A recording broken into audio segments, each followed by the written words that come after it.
TH350 or TH400, which one is right for your car? Both of these transmissions are 3-speed automatics, and both of them were commonly found in GM cars from the first wave of muscle cars, so 60s and 70s. We're going to talk through some of the differences between the two, but first of all, we're going to talk about how can you tell one from the other. So it's pretty common to either buy a car that has what you know is a 3-speed automatic in it and want to know which one it is, or to be shopping on Marketplace or at the swap meet and see a transmission that's called a 350 or a 400, how do you verify that it's actually what the seller says it is? Well, in our experience, the quickest and easiest way to tell one GM automatic from another is to look at the pan shape. So a turbo 350 is basically a square pan with just one corner missing, and they're really easy to spot. A turbo 400 pan is very distinctive. I always think it looks like a child's drawing of the state of Texas. No other GM automatic is going to have a pan shape like this. Other visual cues that you can look for: the turbo 400 case is just generally a little bit bigger and a little bit beefier when you see the two side by side with the turbo 350. Another difference to look for: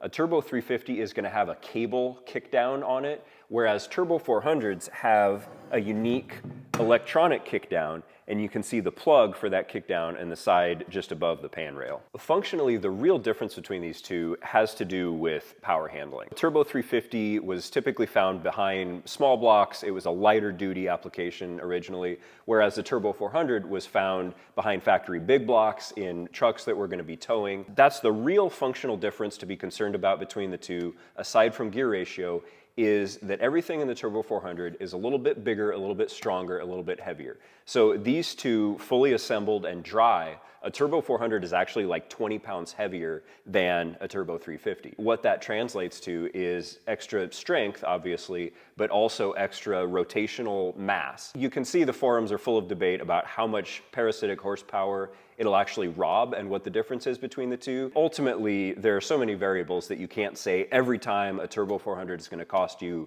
30 horsepower. But it's worth remembering the trade-off between the two. Turbo 350 is going to rob a little bit less horsepower. It can be built to handle lots of power, but it's always going to be a little bit weaker than a built Turbo 400.